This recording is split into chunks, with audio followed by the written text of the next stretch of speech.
ଜୟମୁନିବାସୀ MN Himanshu live ଚ୍ୟାନେଲରେ ଆଜି ଭାରତୀୟ ବିଦ୍ୟାर्थୀ ମୋର୍ଚ୍ଚାର ରାଜ୍ୟ ଅଧିବେଶନ ହେଉଛି ବାଲେଶ୍ୱରଠାରେ। करने के लिए माननीय सिद्धांत मौर्य साहब राष्ट्रीय प्रभारी BPM न्यू दिल्ली वो आए तो हमारा उड़ीसा वासी को मार्गदर्शन के लिए तो अपना वक्तव्य रखने के लिए मैं बुलाऊंगा। जोरदार तालियां देकर हम स्वागत करते हैं। वो आए अपना वक्तव्य रखें। बोल पंचासी।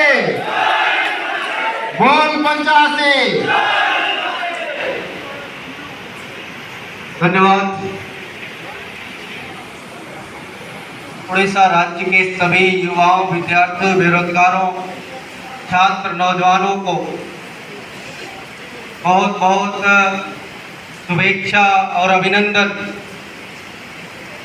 कि आज आप सभी लोग उड़ीसा राज्य का छठा राज्य अधिवेशन भारतीय विद्यार्थी मोर्चा, भारतीय युवा मोर्चा, भारतीय बेरोजगार मोर्चा, राष्ट्रीय आदिवासी छात्र संघ, इंडियन रिसर्च स्कॉलर एसोसिएशन, भारतीय विद्यार्थी छात्रावास संघ, भारतीय विद्यार्थी छात्रा प्रकोष्ठ, ऐसे 6 संगठनों का संयुक्त राज्य अधिवेशन आप सभी लोग बड़ी उत्साह वर्धन तरीके से इस कन्वेंशन को आप लोग संपन्न कर रहे हैं।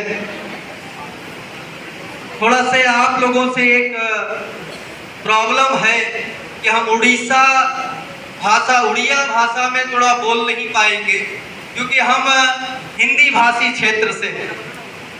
तो हम आपसे जो भी बात करेंगे वो हिंदी भाषा में ही करेंगे। हो सकता है जो बेसिक जिनका लैंग्वेज हो उड़िया, उनके लिए प्रॉब्लम हो सकती है, मगर हम प्रयास करेंगे कि आपको अच्छी तरह हर बात समझ में आए। तो साथियों, आज हम लोग ये 6वां राज्य अधिवेशन कर रहे हैं। तो आपको ये बात पता है, हम कोई भी काम अगर करते हैं, कोई भी कन्वेंशन करते हैं, कोई भी प्रोग्राम करते हैं, तो उसके पीछे हमारा मकसद और उद्देश्य होता है। हमारा केवल मकसद ये नहीं होता है कि हम केवल प्रोग्राम करना चाहते हैं। हम प्रोग्राम करने के लिए इतनी बड़ी तैयारी नहीं कर रहे हैं, बल्कि इस प्रोग्राम के पीछे हमारा ऑब्जेक्टिव क्या है, उस ऑब्जेक्टिव को ध्यान में रख करके यहाँ पर विषय लगाए जाते हैं। बगैर विषय का हमारा कोई भी बात नहीं चलती है। तो विषय के अकॉर्डिंग ही सारी बातें रखी जाती है और पूर्व में जो भी साथी रखे हैं वो आपको अपने विषय के अनुसार बात रखे। तो आज का इस सत्र का पहले सत्र का 3 महत्वपूर्ण विषय लगाए गए हैं।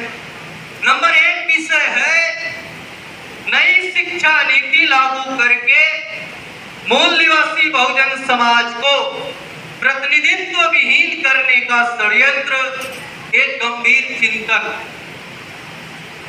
दूसरा विषय है आजादी का आंदोलन नहीं था।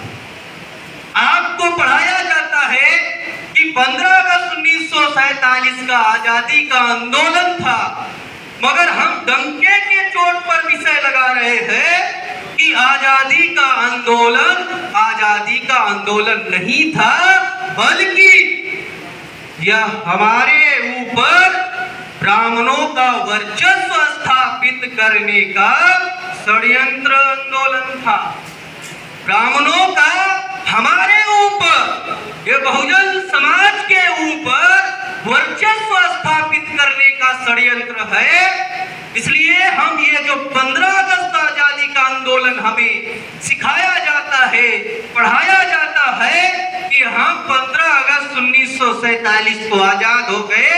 अगर हम आजाद होते तो यहाँ पर बैठे नहीं होते।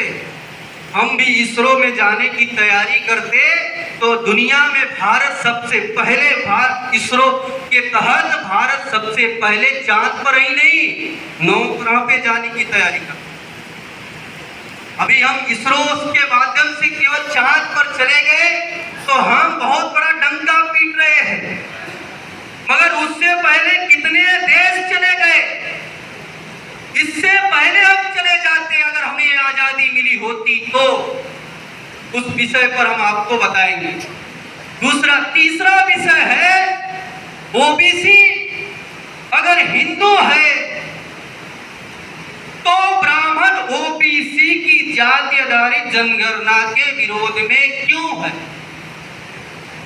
ओबीसी को कहता है ब्राह्मण कि ये ओबीसी हिंदू है, मगर जब ओबीसी की जाति आधारित उनके सेंसस की बात होती है तो ओबीसी को बाहर कर दिया जाता है। ये 3 महत्वपूर्ण विषय लगाए गए हैं। इन्हीं 3 महत्वपूर्ण विषयों पर हमें आपसे बात करनी, इसके अलावा किसी विषय पर बात नहीं कर। तो साथियों, सबसे महत्वपूर्ण बात यह है कि जो हमें 15 अगस्त 1947 को ये बात पढ़ाया गया, समझाया जाता है कि 15 अगस्त 1947 की आजादी हमारी आजादी थी। हमें पढ़ाया जाता है कि देश की आजादी थी, मगर अगर देश की आजादी होती तो मेरा सवाल खड़ा होता है यहाँ पर, अगर देश की आजादी होती या देश में रह रहे लोगों की आजादी होती, एससी एसटी ओबीसी माइनॉरिटी के नौजवानों की आजादी होती, ये बैठे हुए विद्यार्थियों की आजादी होती, इस देश में बहुजन समाज की आजादी का आंदोलन अगर 15 अगस्त 1947 का आजादी का आंदोलन होता तो मणिपुर में जिस नौजवान ने कारगिल युद्ध में अपनी जिंदगी लगाया, जिस नौजवान ने अपने इस देश की मां की रक्षा करने के लिए अपनी जिंदगी लगाया, आज वही नौजवान मणिपुर में वो कारगिल युद्ध का नौजवान रो करके ये बात कह रहा है कि मैंने देश की सुरक्षा करने के लिए अपनी जिंदगी लगा दिया, मगर आज मैं इस बात से दुखी हूँ, मुझे आज इस बात से शर्म होना पड़ रहा है कि मैं अपनी खुद की पत्नी की सुरक्षा करने लायक नहीं हूँ। मैं अपनी पत्नी की खुद की सुरक्षा करने लायक नहीं हूँ और उसके पत्नी को मणिपुर में उस नौजवान के आदमी के पत्नी को मणिपुर में नग्न प्रदर्शन किया जा रहा है। आप सोच सकते हो अगर ये आजादी होती तो ये आज आपको देखने नहीं होते। तो इस देश में कौन सी आजादी देश में चलाई गई जिसे हम आजादी नहीं मानते? क्या हम ही नहीं इस देश की आजादी को मानते या हमारे पुरखों ने नहीं भी माना? तो साथियों, इसको इतिहास में थोड़ा हमें समझना होगा। डॉक्टर बाबा साहब अम्बेडकर जब लंदन से अपनी डिग्री पूरी करके भारत में आते हैं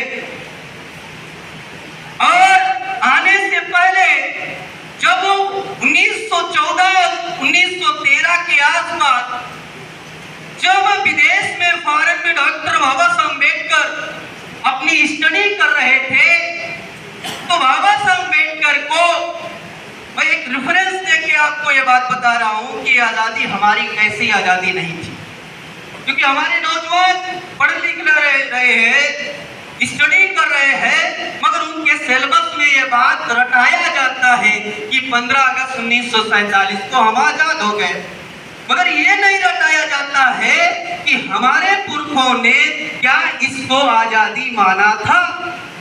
तो रेफरेंस है बाबा साहब अम्बेडकर जब लंदन में पढ़ाई कर रहे थे तो उस वक्त लाला लाजपत का नाम आप लोगों ने सुना होगा, लाला लाजपत राय, जो तिलक के साथ आंदोलन में लाल बाल पाल में 3 लाला लाजपत राय भी एक शामिल है।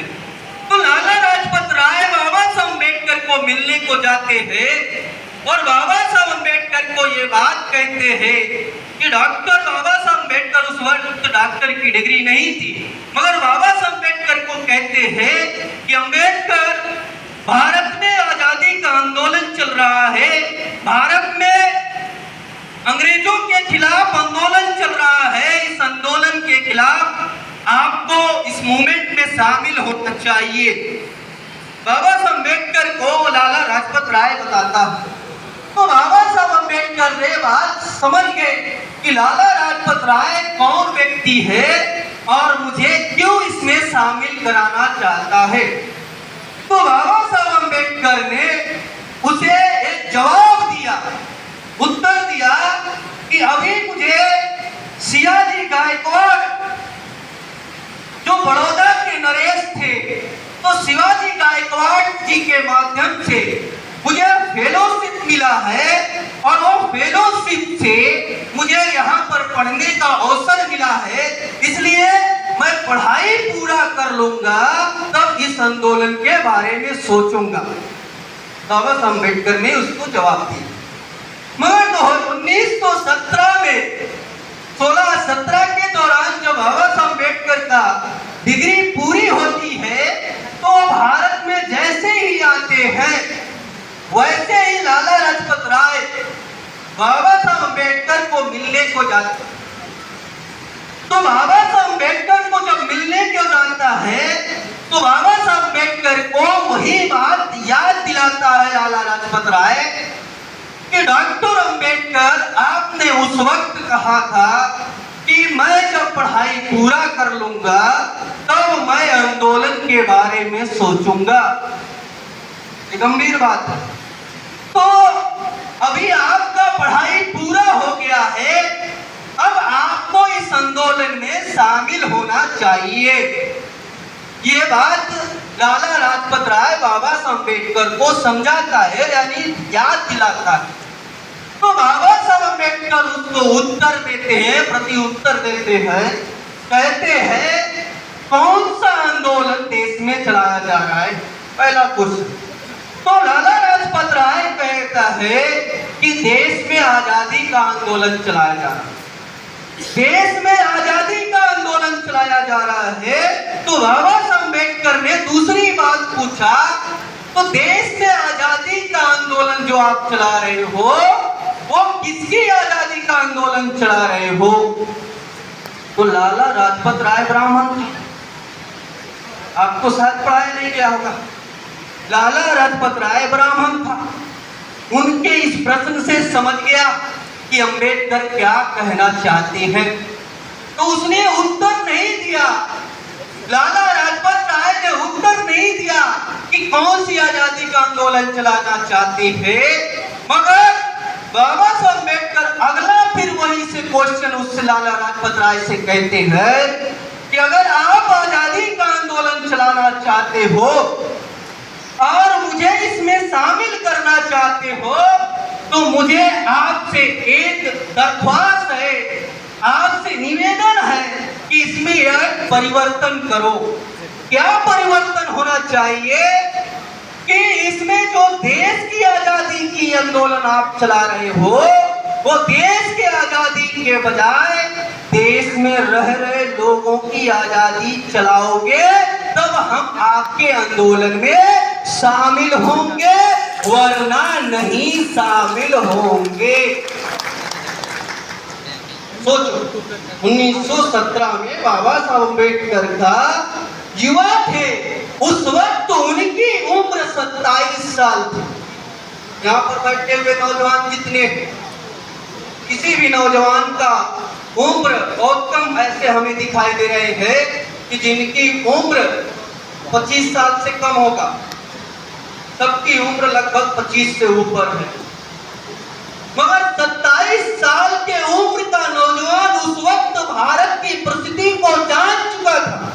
डॉक्टर बाबा साहब अम्बेडकर उस वक्त भारत के हर परिस्थितियों को परख चुके थे, इसलिए लाला लाजपत राय से उन्होंने सवाल किया कि ये जो आजादी का आंदोलन आप बात कर रहे हो, ये आजादी का आंदोलन हम इसे स्वीकार नहीं करते, बल्कि भारत में रह रहे लोगों की आजादी का आंदोलन अगर चलाओगे तब हम इसे स्वीकार करेंगे, वरना नहीं करेंगे।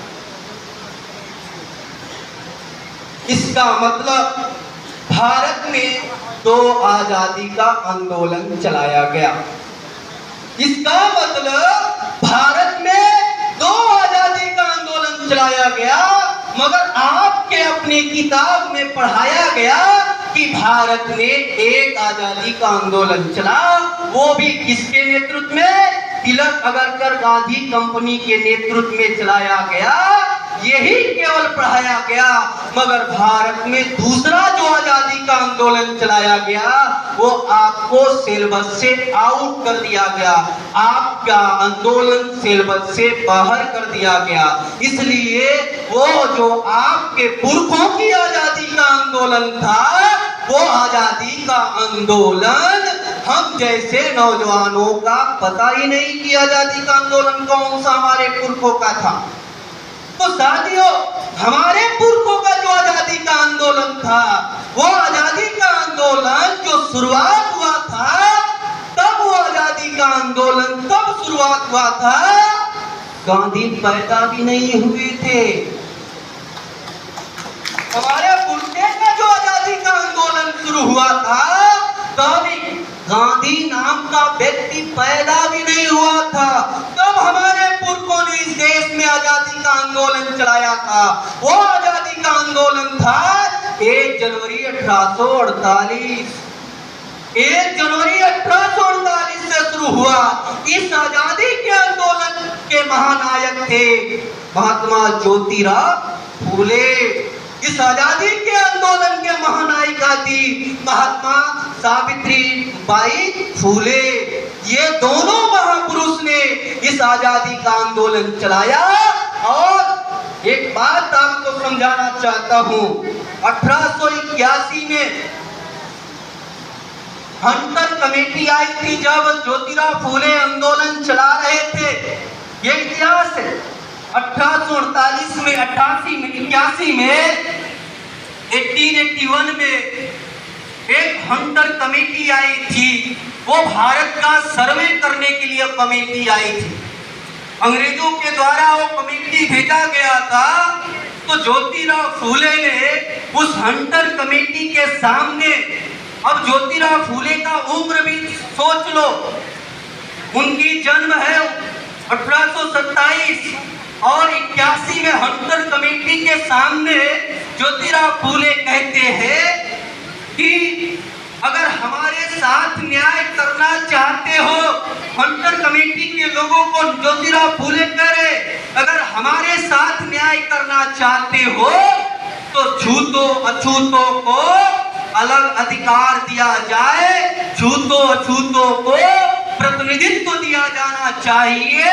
और छूतों अछूतों को जिस तरीके से अंग्रेज उस वक्त धार्मिक एक पैसा देते थे, फंड प्रोवाइड करते थे, धर्म के नाम से ब्राह्मणों के लिए अंग्रेज लाखों रुपए उस वक्त डोनेशन देते थे, फंड डोनेट करते थे। तो ज्योतिराव फूले ने कहा कि सूत्रों अतिसूत्रों के लिए, इनको एजुकेशन के लिए, इनके पढ़ने लिखने के लिए, सूत्र सुसूत्र कौन? ये बैठा हुआ जो SC ST OBC वर्ग है, इन्हीं लोगों को पढ़ने लिखने के लिए इनको भी फंड दिया जाए हंटर कमेटी के सामने। और ज्योतिराव फूले ने एक किताब लिखी, हमारे नौजवानों को इस किताब को पढ़ना चाहिए। हमारे नौजवान जब फ्री होते हैं एजुकेशन से, तो अक्सर अमूमन आज से 10 साल 5 साल पहले क्या होता था, हमारे नौजवान ज्यादा से ज्यादा सिनेमा घर का चक्कर लगाते थे कि आज नई फिल्म कौन सी रिलीज होने वाली है, और उस नई फिल्म रिलीज होने वाली इस नई फिल्म को सबसे पहले हम देखने वाले होंगे, इसका चक्कर लगाते थे। मगर कभी हमारे नौजवानों ने ये बात नहीं समझा कि हमारे पुरखों ने इस देश में इतनी बड़ी क्रांतिकारी काम किया, उसको पढ़ना भी हमारी जिम्मेदारी है। तो आप यहाँ से जाना तो ज्योतिराव फूले की एक किताब है जो ज्योतिराव फूले ने लिखा, गुलामीगिरी, पढ़ना चाहिए आप लोगों को, नौजवानों को।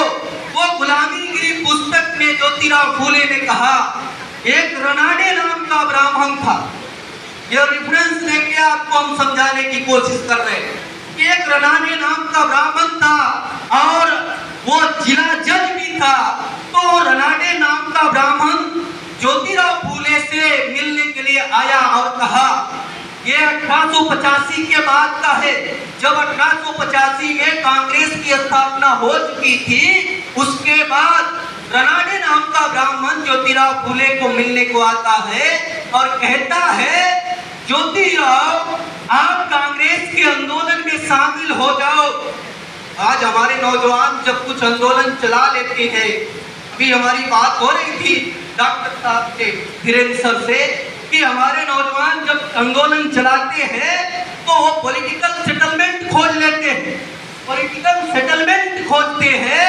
मगर ज्योतिराव फूले जब आंदोलन चला रहे थे तो उस वक्त कांग्रेस के लोगों ने कहा कि आप मेरे आंदोलन में शामिल हो जाओ, और आप मेरे आंदोलन में जब शामिल हो जाओगे तो ये कांग्रेस आपके हाथों में होगी। तो ज्योतिराव फूले ने उस रनाडे ब्राह्मण जज को जवाब दिया, वो गुलामीगिरी पुस्तक में पढ़ लेना। उन्होंने जवाब दिया, क्या जवाब दिया?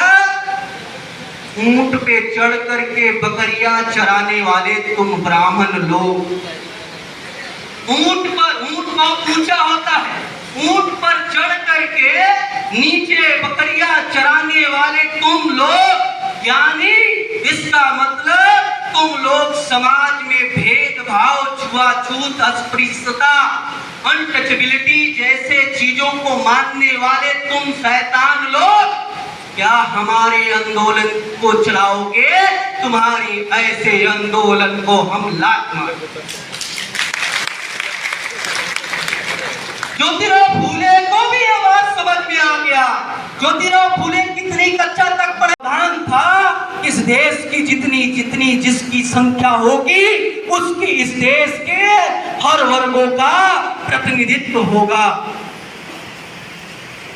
ये प्रावधान था लोकतंत्र के, ये प्राण तत्व में था। इस देश का जो लोकतंत्र रखा गया, लोकतंत्र का मतलब आज वर्तमान में क्या बना दिया गया? ये लोकतंत्र को नौटंकी बना दिया गया। मगर हमारे पुरखों का जो लोकतंत्र का सपना था, वो लोकतंत्र का सपना ये था, इस देश में जो SC ST OBC माइनॉरिटी का समुदाय है वो भी इस देश का हिस्सेदार होगा।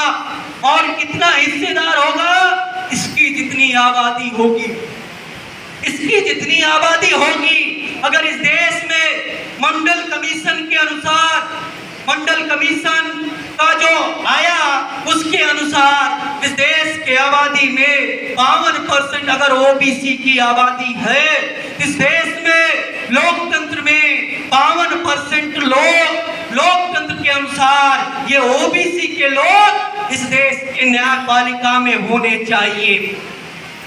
अगर इस देश में 500 550 जज है तो 550 जजों में से 52% हिस्सेदार केवल OBC की होनी चाहिए थी। 52.5% का OBC का मतलब आप समझते हो? 300 से 300 के आसपास इस देश में OBC का आदमी केवल जज होता। मगर दुखद इस बात की है, अगर ये आजादी हमारी होती तो आज भी इस देश के 31 जज आज भी सुप्रीम कोर्ट में नियुक्त किए गए हैं। उस 31 जजों में से आज भी हमें इतिहास में बताओ कि एक भी OBC के आदमी को मुख्य न्यायाधीश बनाया गया हो? एक भी OBC के आदमी को मुख्य न्यायाधीश नहीं बनाया गया। आजादी के 75 साल से ज्यादा हो गए और हमें सिखाया गया अमृत महोत्सव। अमृत महोत्सव ने अमृत भारत से बिताया गया। ये अमृत काल में आज हमें कहां पर खड़ा कर दिया गया। यही हाल SC ST के साथ है, जिनकी आबादी 22.5% इस देश में है। देश के पूरे पॉपुलेशन के अनुसार 22.5% ऑफ SC में से आज भी अगर आईएएस का चयन होता है तो आईएएस की चयन में से इस 22.5% में से मात्र 6% ही लोगों को आज प्रतिनिधित्व प्राप्त है। मात्र सरकारी नौकरियों में 6.5% जिनकी आबादी समाज में 85% है, वो आज देश के लोकतंत्र में हिस्सेदार 12% SC ST OBC के लोग मिला करके बने हुए हैं। बाकी हिस्सा कौन खा रहा है? अगर बाकी हिस्सा आपका कोई और खा रहा है, इसका मतलब जो आपका हिस्सा खा रहा है वही इस देश में वास्तव में समाज का दुश्मन है, वही हमारा दुश्मन है। अगर आप दुश्मन से बगैर आइडेंटिफाई किए, दुश्मन का बगैर पहचान किए इस देश में लड़ाई लड़ोगे तो जीत हासिल नहीं कर सकते हो। हमारे अम्बेडकराइट लोग लड़ाई लड़ते हैं, बाबा साहब अम्बेडकर को मानते हैं, मगर बाबा साहब अम्बेडकर की नहीं मानते हैं। इसलिए बाबा साहब अम्बेडकर की मानना चाहिए। उनको क्या मानना चाहिए कि बाबा साहब अम्बेडकर ने कहा था कि मार्च 1933 में एक बात कहा था बाबा साहब अम्बेडकर ने कि देश की सबसे बड़ी अगर लड़ाई है तो हमारी लड़ाई वो शेड्यूल कास्ट फेडरेशन की, वो एक बैठक ले रहे थे कार्यकर्ताओं की, तो बाबा साहब अम्बेडकर ने उस बैठक में ये बात कहा था कि हमारी लड़ाई सत्ता संपत्ति की लड़ाई नहीं है, बल्कि हमारी लड़ाई इस देश में शासक वर्ग बनने की लड़ाई है, इस देश का शासन करती जमात बनने की लड़ाई है। मगर जो बाबा साहब अम्बेडकर का आंदोलन था वो आज बाबा साहब अम्बेडकर का आंदोलन पूरा नहीं हुआ, पूरा नहीं हुआ। और जब पूरा नहीं हुआ तो इसकी जिम्मेदारी किसकी?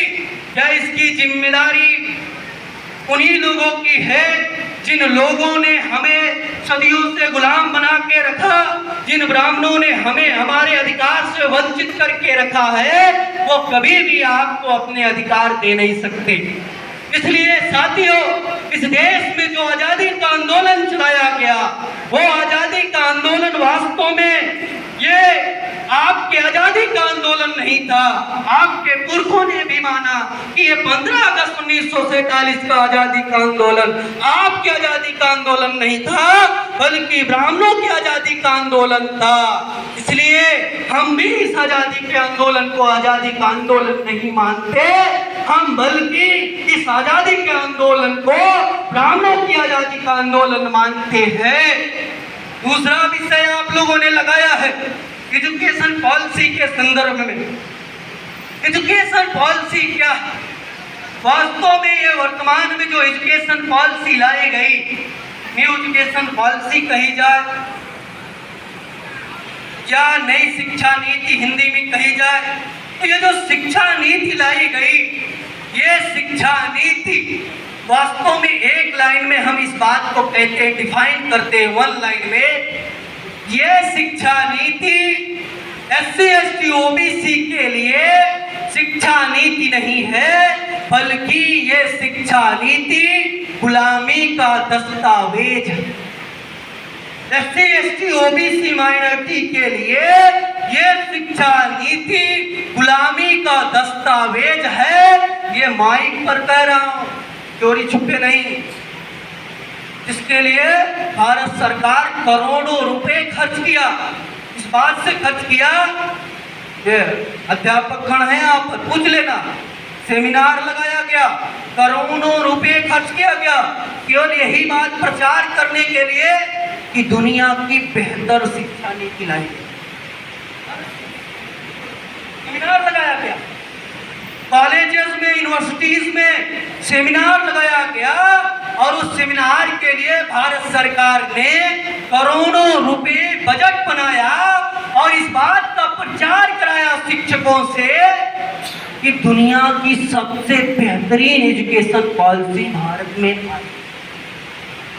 मगर किसी ने ये नहीं बताया कि ये बेहतरीन एजुकेशन पॉलिसी है क्या, इसमें बेहतरीन चीज है क्या, क्या चीज बेहतरीन है जिसे हम बेहतरीन मान सकते हैं? कुछ बेहतरीन नहीं। कुछ बेहतरीन नहीं।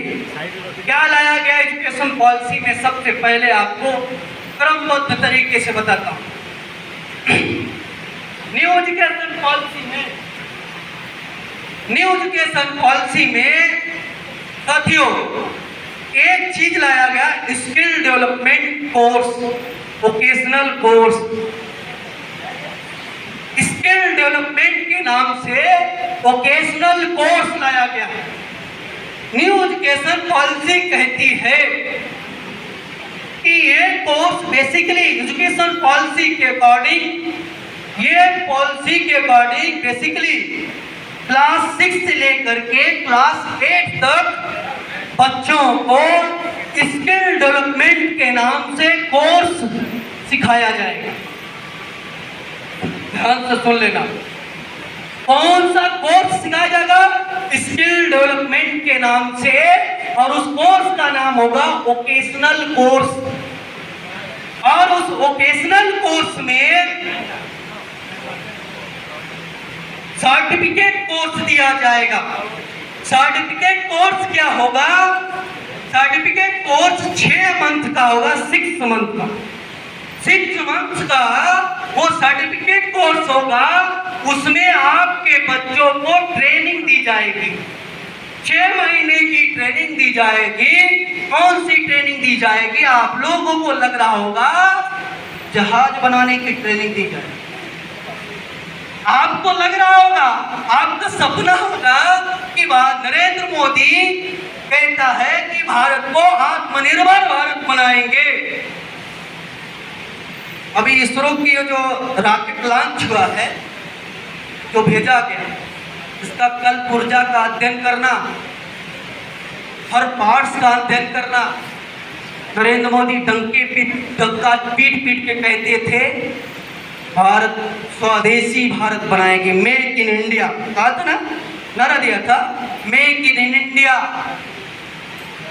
और जो सैटेलाइट बना करके मून में भेजा गया, उसका पता करना जापान से, चीन से कितने पार्ट खरीद करके ला करके बनाया गया। स्वदेशी के नाम से जापान से, चीन से और रूस से सारे पार्ट्स खरीद करके ला करके बनाया गया। अभी वो कहता है स्किल इंडिया। स्किल इंडिया के नाम से आपको बता दूं, झांसी एक जिला है उत्तर प्रदेश, वहां पर डिफेंस कॉरिडोर ओपन किया गया 2022 के आसपास। और डिफेंस कॉरिडोर में इराक की कंपनी आएगी, डिफेंस लोगों को ट्रेनिंग देगी। ये है स्किल डेवलपमेंट में। तो स्किल डेवलपमेंट में क्या होगा कि आपको 6 महीने का कोर्स सिखाया जाएगा। 6 महीने की कोर्स क्या होगा? आपके बेटे को साइकिल पंचर बनाने की ट्रेनिंग दी जाएगी, मोटरसाइकिल पंचर बनाने की ट्रेनिंग दी जाएगी।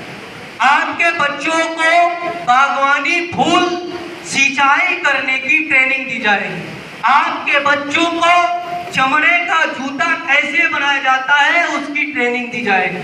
आपके बच्चे को ये मकान कैसे बनाया जाता है उसकी ट्रेनिंग दी जाएगी। आपके बच्चों को चीनी मिट्टी का बर्तन कैसे बनाया जाता है उसकी ट्रेनिंग दी जाएगी। आपके बच्चों को गाय का मूत्र कैसे पवित्र है और उसको कैसा बेहतर बना करके विदेश में बेचा जाए, उस गाय के मूत्र की भी ट्रेनिंग दी जाएगी। डेवलपमेंट कोर्स ये है कोर्स, पढ़ लेना एजुकेशन पॉलिसी। अब सोचो, मेरा यही पर सवाल था, ये जो चमड़े का काम करने की जो हमें ट्रेनिंग दी जाएगी, चमड़े का जूता बनाना, चमड़े का बैग बनाना, चमड़े का सामान बनाने की जो ट्रेनिंग हमें दी जाएगी, ठीक है दी जाएगी, मगर एक चमड़े की ट्रेनिंग क्या कोई ब्राह्मण का बेटा करेगा? बताना, जोर से बताओ। नहीं करेगा। ये मंजिल बनाने की ट्रेनिंग का काम कोई ब्राह्मण का बेटा करेगा? कौन करेगा? आपके SC ST OBC के नौजवान करेंगे। क्यों करेंगे? क्योंकि इस नौजवान के अंदर एक बात समझा दी जाएगी, तेरा बाप सदियों से चमड़े का काम करते आ रहा है, ये 6 महीने की ट्रेनिंग तो है, 6 महीने की ही तो बात है, तुझे ट्रेनिंग मिल जाएगा, सर्टिफिकेट मिल जाएगी, सर्टिफिकेट मिलने से तुम्हें नौकरी मिल जाएगी। तो हमारे बच्चे का मनोबल क्या होगा? अरे बाप तो सदियों से ये मिट्टी का काम करता आ रहा है, बाप सदियों से चमड़े का काम कर रहा है, उसको तो सर्टिफिकेट नहीं मिला, मगर उसका औलाद हूं, मुझे तो सर्टिफिकेट तो मिल रहा है ना। वो 6 महीने की ट्रेनिंग करने को तैयार हो जाए, और जब वो 6 महीने की ट्रेनिंग करने को तैयार होगा, ये जो ट्रेनिंग लाई गई, क्यों लाई गई, इसके पीछे बैकग्राउंड क्या है? क्योंकि जो शासक वर्ग है उसके पीछे बहुत बड़ा मकसद होता है किसी बात को ले आना, बहुत बड़ा उसकी उद्देश्य होता है इस काम को ले आने का। साथियों, 2014 के चुनाव के बाद नरेंद्र मोदी 2015 के दौरान आपने देखा होगा कि विदेश के कई देशों में वो घूमने के लिए गए जाते थे, और विदेश के कई देशों में जाने के बाद 27,000 कंपनियों को न्योता दिया। कितने? 27,000 कंपनियों को नरेंद्र मोदी भारत में बिजनेस करने के लिए निमंत्रण दिया। जब 27,000 कंपनियों को नरेंद्र मोदी ने निमंत्रण दिया तो वो कंपनी कह रही थी कि आपके देश में स्किल्ड लोग पैदा नहीं होते हैं। हमारे प्रोफेसर लोग भी कहते हैं, कि भारत की एजुकेशन जो एजुकेशन है, उस एजुकेशन से स्किल्ड प्रोडक्ट नहीं बनता है, तो स्किल्ड लोग पैदा नहीं होते हैं। तो नरेंद्र मोदी को लगा कि अगर स्किल्ड लोग पैदा नहीं हो रहे हैं तो ये 27,000 कंपनियां भारत में नहीं आएंगी। तो अब स्किल्ड लोगों को पैदा करना होगा। स्किल्ड पैदा करने के लिए ये नरेंद्र मोदी ने न्यू एजुकेशन पॉलिसी 2016 में कमेटी बनाई और कमेटी का रिकमेंड किया कि स्किल डेवलपमेंट कोर्स जरूर डाला जाए। तो ये स्किल डेवलपमेंट कोर्स लाया गया। अब ये स्किल डेवलपमेंट कोर्स के नाम से क्या होगा, क्या दुष्परिणाम आपके समाज पर होने वाला है भविष्य में, अभी नहीं समझ में आएगा। हमारे पढ़े लिखे नौजवानों को आपके 10 साल 5 साल बीत जाने के बाद समझ में आपके सामने आ जाएगा। जो जागरूक होता है, इसलिए हम जागृत कर रहे हैं, हम भी एक रिसर्च स्कॉलर है, तो हमें नहीं जरूरत है ये काम करने का, हम भी बढ़िया से PhD करते, कहीं प्रोफेसर बनने की तैयारी करते, मगर समाज को अगर सही दिशा देना है तो दर्द उठाना पड़ता है, संघर्ष करना पड़ता है। तो स्किल डेवलपमेंट के नाम से क्या होगा? तो हमारा नौजवान जो जूनियर हाई स्कूल पास करने के बाद वो क्लास 12 और हायर एजुकेशन के लिए उसका दिमाग बनता कि मैं हायर एजुकेशन में डॉक्टर इंजीनियर बनूंगा, तो उस बच्चे की आर्थिक स्थिति सही नहीं है, क्योंकि भारत में कोरोना के नाम से अभी उसके माँ बाप का इनकम खत्म कर दिया गया। तो उस बेटे का आगे का रास्ता, जो पैसे जितनी मांगी फीस होती जा रही है, उस फीस मांगने होने की वजह से वो आगे पढ़ाई नहीं कर सकता। तो इस हालत में वो बच्चा सोचेगा कि ये डेवलपमेंट कोर्स कर लो, सर्टिफिकेट कोर्स कर लो, और इस कोर्स के नाम से हमें 5,000 10,000 की टाटा बिरला अडानी के कंपनी में जॉब मिल जाए। जो बेटा इस देश का भविष्य होता, जो आपका समाज का नौजवान आपका 10+2 पास करता, वो नौजवान हाई स्कूल पास करते ही वो 5,000 से 10,000 का सर्टिफिकेट कोर्स के आधार पर ये गुलामी करने के लिए प्राइवेट कंपनियों में जॉब के लिए जाते हैं। तो 5,000 10,000 के जो नौजवान जाते वो असल में आपके लिए जॉब नहीं होता है, वो असल में आप जैसे नौजवान के लिए गुलामी होती है। वो गुलामी के लिए आपको 5,000 दिए जाते, 10,000 दिए जाते, फिर इसके बाद बचा कुचा थोड़ा बहुत फिल्टर होकर के जो नौजवान 10+2 पास आउट करता फिर वो प्रोफेशनल एजुकेशन के लिए जाता है। तो प्रोफेशनल एजुकेशन के लिए अभी हरियाणा की सरकार ने एक जियो ऑर्डर पास किया कि अब MBBS का 4 वर्ष का कोर्स पूरा करने के लिए जिस आदमी के पास, जिस SC ST OBC के लोगों के पास 90 लाख रुपए होंगे वही अपने बेटे को डॉक्टर इंजीनियर बना सकते। अब यहाँ पर बैठा हुआ कोई भी आदमी किसके पास 90 लाख रुपए है कि वो अपने बेटे को डॉक्टर बना सकता है? कोई नहीं है। यानी 10+2 पास होने के बाद ये एजुकेशन पॉलिसी से आने वाले समय में आपके आने वाली पीढ़ी प्रोफेशनल एजुकेशन से बाहर कर दिया जाएगा।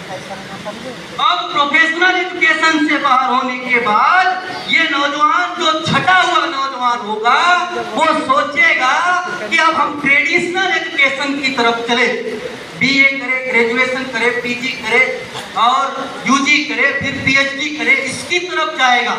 जब इसकी तरफ जाएगा इन लोगों ने यहाँ भी परिवर्तन कर दिया। क्या परिवर्तन किया एजुकेशन पॉलिसी में कि जो BA और BSc आप 3 साल में करते थे वो BA BSc 4 साल का कोर्स हो गया। अब 4 साल का कोर्स हो गया। 4 साल के कोर्स में 4 ईयर कोर्स में एक बहुत बड़ा आपके साथ घोटालेबाजी किया गया। क्या? अगर आप 1 साल का कोर्स करते हो तो आपको सर्टिफिकेट कोर्स का दर्जा दिया जाएगा। समझ आए? सर्टिफिकेट कोर्स का दर्जा दिया जाएगा। अगर आप 2 साल का BA करते हो तो आपको डिप्लोमा का कोर्स का दर्जा सर्टिफिकेट दिया जाएगा। अगर आप 3 साल का कोर्स करते हो तो आपको बैचलर दिया जाएगा, मगर वो कंप्लीट बैचलर अभी भी नहीं होगा जब तक आप 4 साल कंप्लीट नहीं करते हो। तो अब सवाल यहाँ पर हमारा खड़ा हुआ, मैंने एजुकेशन पॉलिसी का गहन प्रयास किया, अध्ययन किया, सोचा कि कुछ मिले, मगर एजुकेशन पॉलिसी में कहीं भी हमें ये नहीं मिला कि जो BA में 1 साल का सर्टिफिकेट कोर्स करके हमने सर्टिफिकेट नौजवानों को दिया गया और डिप्लोमा जो हमने दिया क्या उससे नौकरी गारंटी दी जाएगी? क्या उससे जॉब क्रिएट होगा? No, answer no. आपके पास कोई अवसर नहीं है, केवल डिग्री आपको दी जाएगी और फिर इसके बाद आप बगैर 4 साल का है आप कंप्लीट नहीं कर सकते। अब 4 साल के बाद भी फिर आप सोचोगे ये भी अभी बैचलर की डिग्री अभी कंप्लीट नहीं है, कंप्लीट नहीं है, इसलिए हमें मास्टर डिग्री करना होगा। अब मास्टर डिग्री करने के लिए 4 साल अगर करे तो 1 साल और करना पड़ेगा, तो आपका bachelor and master degree complete होगा तो आपकी कंप्लीट डिग्री मानी जाएगी। ये षड्यंत्र आपके साथ किया। तो साथियों, इस देश में जैसे वर्ण व्यवस्था है उसी वर्ण व्यवस्था के अनुसार इस देश के यूनिवर्सिटीज का कैटेगराइजेशन किया गया। अभी प्रशासनिक डिपार्टमेंट में एजुकेशन पॉलिसी के प्रशासनिक सिस्टम में एक प्रावधान लाया गया है। क्या प्रावधान है कि इस देश की जो यूनिवर्सिटीज है उसको 4 कैटेगरी में डिवाइड किया जाएगा। नंबर 1, जो NAC के थ्रू A ग्रेड की यूनिवर्सिटी होगी आने 2035 तक, 2035 आते आते 2035 1935 तक इस देश के ए ग्रेड की यूनिवर्सिटीज उन्हीं को माना जाएगा जो यूनिवर्सिटीज यूजीसी से एक भी रुपये फंड नहीं लेगा। तो यूनिवर्सिटी एक रुपये भी सरकार से फंड नहीं लेगा, उसी यूनिवर्सिटी को ए ग्रेड की दिया जाएगा दर्जा। अब सोचो, जब यूनिवर्सिटी यूजीसी से फंड नहीं लेगा तो फंड किससे लेगा? उसको प्रोफेसर को पेमेंट देना है, उसको कर्मचारी को पेमेंट देना है, स्टूडेंट स्कॉलरशिप देना है, कहां से देगा? तो वो यूनिवर्सिटी जो कोर्स बीए का कोर्स, ग्रेजुएशन का कोर्स अभी आप 5,000 10,000 में कर रहे हो, वही कोर्स 50,000 में करने को कहा जाएगा, क्योंकि यूनिवर्सिटी खुद ग्रांट पैदा करने के लिए निमंत्रण करेगी और यूनिवर्सिटी को खुद निर्देश दिया जाएगा कि आपको खुद ग्रांट पैदा करना है। तो ए ग्रेड के इंस्टीट्यूट में, बड़े विश्वविद्यालय में, बड़ी यूनिवर्सिटीज में आप जैसे नौजवानों को शिक्षा से वंचित कर दिया जाएगा। ये हो गया ब्राह्मणों की व्यवस्था। डिग्राइजेशन ब्राह्मणों पर, जिसे क्षत्रिय, अब आ जाओ दूसरे पायदान पर। बी ग्रेड की कैटेगरी में वही यूनिवर्सिटीज होगी जिसको यूजीसी 25% ग्रांट अलॉट करेगा और 75% ग्रांट खुद यूनिवर्सिटी को खुद अपने घर से, अपने इंस्टीट्यूट से पैदा करना होगा। तो वो बी ग्रेड की यूनिवर्सिटी होगी। सी ग्रेड की यूनिवर्सिटी वो होगी जो 50-50 का होगा। डी ग्रेड की यूनिवर्सिटी वो होगी जो 100% ग्रांट यूजीसी के द्वारा दिया जाएगा और वही डी ग्रेड की यूनिवर्सिटीज को पैसा यूजीसी देगी। इसका मतलब इस देश में चतुर्वर्णी व्यवस्था के अनुसार चतुर्वर्णी सिस्टम में एजुकेशन पॉलिसी लाई गई है। इसलिए मैं कहता हूं कि ये education policy, new education policy आने वाले बहुजनों के समाज के नौजवानों के लिए, ये पॉलिसी आपके हित के लिए नहीं है, बल्कि ये पॉलिसी आने वाले समय में ये समाज में गुलाम नौजवान पैदा करेगा और ये गुलाम छात्र पैदा होंगे। इसलिए साथियों, आप सभी लोगों को अपने महापुरुषों के जायज खून के औलाद हो, बार बार मैं कहता हूं, अपने महापुरुषों के जायज खून के औलाद हो। अगर महापुरुषों के जायज खून के औलाद हो तो इस मुहिम के खिलाफ, इस पॉलिसी के खिलाफ, देश के गलत नीतियों के खिलाफ, ये देश में शासक वर्ग है जो लोकतंत्र को खत्म करना चाहता है, इसके खिलाफ आपको संघर्ष करने की लाइन में खड़ा होना होगा और इसकी लड़ाई आपको खुद लड़ना होगा। आपकी ये लड़ाई दूसरा लड़ने के लिए नहीं आएगा, ये लड़ाई आप लड़ने के लिए तैयार हो गए। इसी आशा और विश्वास के साथ हम आपको अपनी बात यहीं पर विराम करते हैं। बाकी महत्वपूर्ण बात, ये आंदोलन कैसे चलाया जा सकता है, ये आंदोलन का हम करना क्या चाहते हैं, ये रणनीति क्या होगी, हम दूसरे सत्र में ये बातें बताएंगे। आप पहले सत्र का यहीं पर समापन किया जाता है। आप लोगों ने सुना, बहुत बहुत धन्यवाद।